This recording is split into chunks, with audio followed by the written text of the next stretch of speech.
જો રા પાકવાનું ચાલુ છે અને રા પાકવા આવ્યા છે આપણે ગોવિંદસિંહ જાડેજા. અને ગોવિંદસિંહ જાડેજાને જીપીએસ સિસ્ટમ ફિટ કરેલી છે એટલે આ રાતે જેવું દિવસનું હાલે ને એવું જ રાતનું હાલે, એમાં કાંઈ ફેર ન પડે. બરોબર ને ગોવિંદસિંહ? દાઢવણિયા કાંઈ ઘટે નહીં એવા પડશે ને? હા એમ, કારણ કે જીપીએસ સિસ્ટમ છે એટલે એમાં કંઈ કેવું જ ન પડે. અને આપણે વરસાદની આગાહી છે એની હિસાબે કીધું ગોવિંદસિંહ કે રાત પારી હમણાં ખેંચી જ લેવી, 4-5 રાત એટલે કે પૂરું કરી દેવું કામ.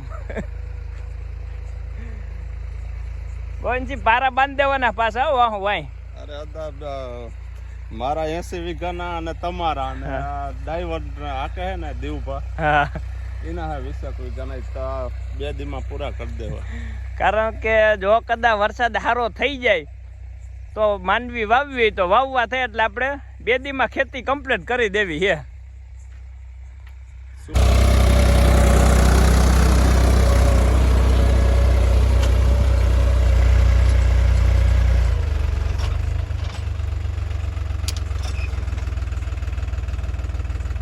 હર હર મહાદેવ, હરિઓમ, જય માતાજી. અત્યારે વાગ્યા છે સવારના 6:30 ને હમણાં તો કેટલાય સોમમાંથી આપણે પાર્થેશ્વર મહાદેવની પૂજા નહોતી થઈ. આપણે અદા ગુજરી ગયા એટલે હું તકાયું હતું, પછી આપણે વહી ગયા ભાખરવડ, પછી લગ્નમાં ગયા, એટલે બધાય સોમવાર એમને વહી ગયા. તો ઘણાય ટાઈમ પછી સોમવારે પાર્થેશ્વર મહાદેવની પૂજા થાય છે. એટલે દેવાંશીને પપ્પાને વાડીએ જવાનું મોડું થાય છે.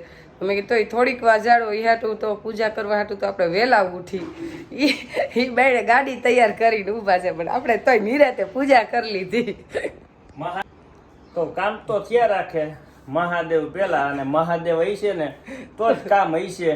અમે તો આજે આખી રાત ખેઈશું છે અને હજી 10 વાગ્યા લગી ખેસવાનું. એ તમે જે કરો એવું, મારે તો ભગવાન પેલા, એ તો પાકું જ છે. દેવાંશી પપ્પા કે હું થાકી ગયો છું, મારે હજી અહીંયા કામ છે. અમે જે હોય આપણે ભગવાનની પૂજા કરવી. કેટલા ટાઈમથી આ વાટ જોતી હતી સોમવાર આવે ને પૂજા થાય, ને આપણે પાર્થેશ્વર મહાદેવની પૂજા ન થાય ને એટલે મને તો ગમે જ નહીં. કે આપણે ભગવાનની પૂજા થઈ ગઈ. હર હર મહાદેવ હર. વાગી ગયા છે સવારના 7 અને મરચીવાળામાં આપણે ગોવિંદસિંહ જાડેજા આવ્યા હતા રા પાકવા. એટલે મરચીવાળામાં તો હું મૂળજાર એટલી હોય ને એટલે આખી રાત ઉપાડા કાઢ્યા છે. રાતના 10 વાગ્યા ચાલુ કર્યું હતું તે અત્યાર લગી ઉપાડા કાઢ્યા ને હજી ઉપાડા કાઢવાનું બંધ નથી. ગોવિંદસિંહ જો અદાવાળા ખેતરમાં હજી હાકે છે જો એટલે હજી લગભગ એમ માનો ને કે 2 કલાક થાય એટલે 9 તો વાગી જ જાય. 9 સાડા 9 ખૂટશે. તો આપણે તો ગાય દોવાની હતી એટલે આવ્યા છે ઘડીક પૂરતા. અને નાનજી બાપા ચા પાણી લઈને જાય છે. હવે ચા પાણી પાઈ ગયો કીધું, અને ત્યાં હું નૈનાને મૂકી આવું, અને મૂકીને આવીને પાછા ઉપાડા કાઢવા વરગવાનું. કારણ કે પેલું હાથી છે અને દાંતી હાકેલું પડ્યું હતું, રાપે કઈ ફરે હાકી નહોતી. એટલે વરસાદની આગાહી છે ને જો પાછો થઈ જાય ને તો કીધું વળી પાછા અઠવાડિયું 10 દી વહી જાય. એટલે ગોવિંદસિંહ કીધું રાતે ને રાતે આજ આવો, સવાર થઈને ત્યાં કમ્પ્લીટ કરી દો.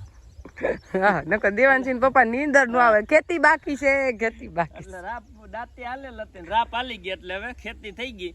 કદાચ ને વાવેતર કરવાનું થાય ને તો એ હવે થઈ જાય, વાંધો નહીં. કારણ કે પરમદી આપણે બાંધી દેવા છે પારા, એટલે મગફળી વાવવાનું થાય ને તો એ ઉપાધિ નથી. અને તલ વાઢવાનું એટલે એ હમણાં વાઢવાનું થઈ જાય ચાલુ. કામનું સેટિંગ આવી જાય ને તો આખી રાત જાગવું પડે તો વાંધો ન આવે. હા, તો માણાને છે ને કામ દેખાતું હોય ને એટલે ઉજાગરો ન નડે, નકર ઉજાગરો નડે. જો અત્યારે ટાઈમ થયો છે 9 એટલે આપણે વેકેશન કરવા આવી ગયા છે મહેમાન. એટલે બધા ભાણે ક્યું સુમી બેન ને એટલે એ લોકો સવારે ઉઠ્યા હોય 4 વાગે, 5 વાગે તો પોરબંદરથી ટ્રેન હોય એટલે નાસ્તો બાકી હોય. એટલે અત્યારે તો નાસ્તો હાલે છે, એટલે બધાય નાસ્તો કરે છે. નાસ્તો તો આપણે વહેલો બધા હાટું બનાવી જ રાખ્યો હતો.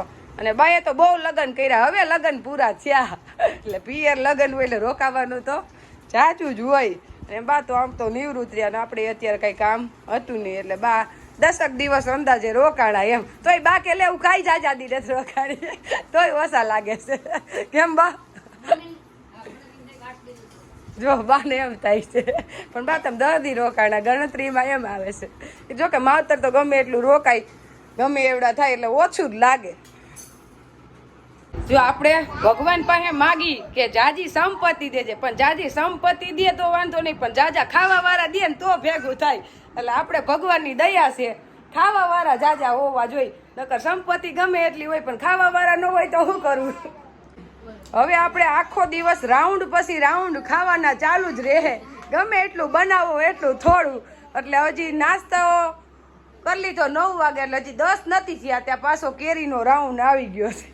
એટલે સુમીબેનને કીધું તમે સુધારીને ખવડાવી દો, ત્યાં પાછો 2 કલાક પછી જમવાનો વારો આવી જાય. 12 વાગે જમાડીને બધા વહેલા ઉઠ્યા છે, થાકી ગયા છે, વહેલા જમીન સુઈ જાય. મેં રસોઈની તૈયારી કરી લીધી,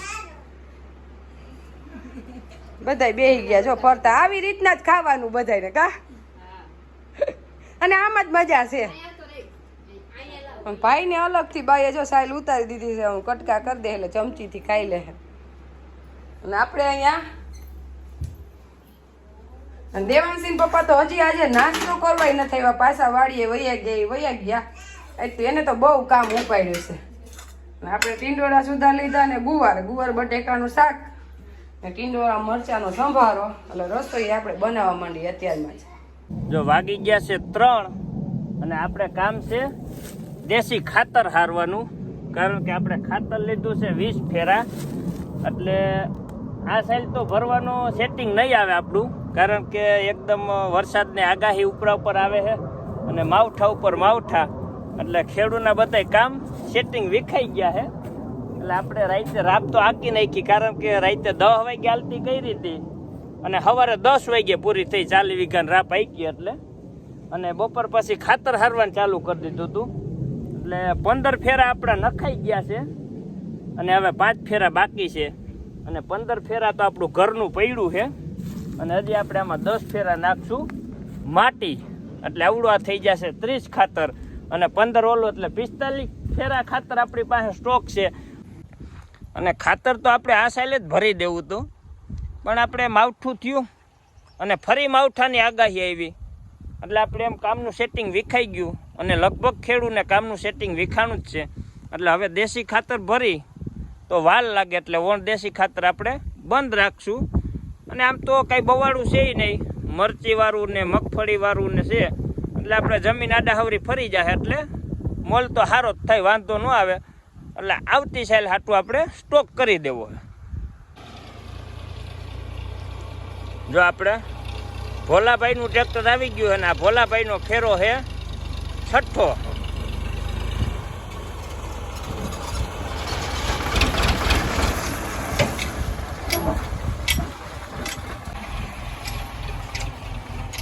અને ખાતર તો આમ તો હળેલું જ છે, કહેવાય ને કે લાપસી જેવું ખાતર છે, કાંઈ ઘટે નહીં ને એવું. ફેરાય હારા જ ભરે છે.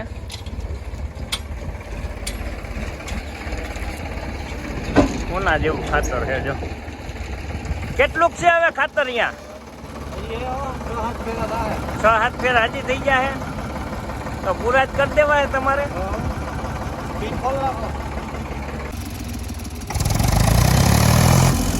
બધે ડ્રાઈવરો એવી છે, 15 મિનિટમાં તો ફેરો પોગાડી દે.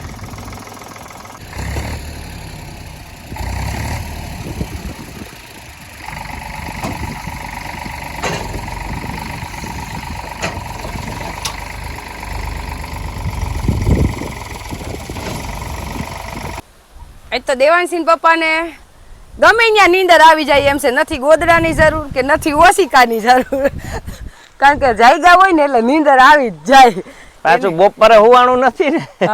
એટલે કાલ હાઈના 10 વાગ્યાના દિવસના 10 વાગ્યા લગન કામ કર્યું, ટ્રેક્ટર વાહે ઉપાડા કાઢ્યા અને પાછા 10 વાગે નાસ્તો કરીને ઉઠા તા 1 વાગે પાછો જીસીબી વાળાનો ફોન આવ્યો કે અમે ખાતર ભરવા આવી છે.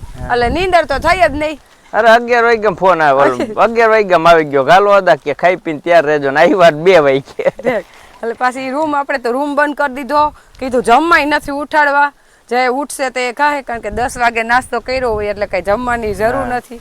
પણ ત્યાં જે ખાતર ને બધું ભેગું થયું કામ એમ. 12 કલાક એક ધારું ટ્રેક્ટર આયલું, રાતે 10 થી સવારના 10 વાગ્યા લગી 40 વીઘાની રાપ આઈકી હાલી ગઈ. બીજું હું કામ ફીતું ને હા અને ખાતરનું થઈ ગયું હવે ખાતર તો વરસાદ ભરવા દે જ ભરાહે નકર રહે એમનો નકર ડાબો નાખ દીધો હે પાકશે ને પછી કાસું હોનું પોર ભરશું પણ વેત આવા દે તો ભરી જ લેવું છે મરસી વાવી છે એમાં તો મેળ આવશે જ ભલે હું પણ તો ઈ તો નહીં જ ભરાય ઈ આપણું ઘરનું જે હળી ગયેલું હે ને પોરનું ઈ ભરવાનું ઓલે તો પાકવા જ દેવો ડાબો એમાં ટાઈસ નાખશો ને દાબામાં ટાઈસ નાખ દેવું ને માથે હા તો નાખ દેવું એટલે ઈ મિક્સ થઈ જાય પછી અહીંયા હુઈ જાવ ને એ ગંગાની ને જમનાની ને ઉર્જા હારી મળે કરંજ ને આમ જો પવન કેવો આવે છે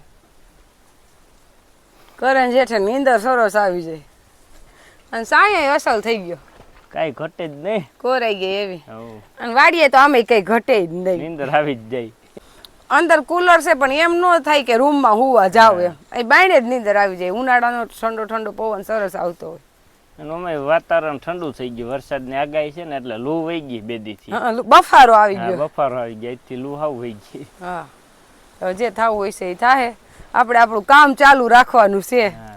હાલો મારે ભીંડો ઉતારવા જવાનું છે પણ દેવાંશી પપ્પાને કેવા હે ને ભેગા હાલો કારણ કે એને કામ બહુ કર્યું છે ને એટલે મારે પાસે ટ્રેક્ટર વાળા હમણાં આવે 10 ફેરા પારે ને તૂટ્યા હે ને અમુક ઠેકાણે ત્યાં નાખવાના હે ને એટલે હમણાં આવે જ છે ટાઈસ નાખવા આવે હા, તો સારું તમે તમારું કામ ચાલુ રાખો ને આપણે ગંગા તો દોવાઈ ગઈ છે પણ મને મૂકીને હું હાલીને નહીં જાઉં પેલા ભીંડો ઉતારી આવું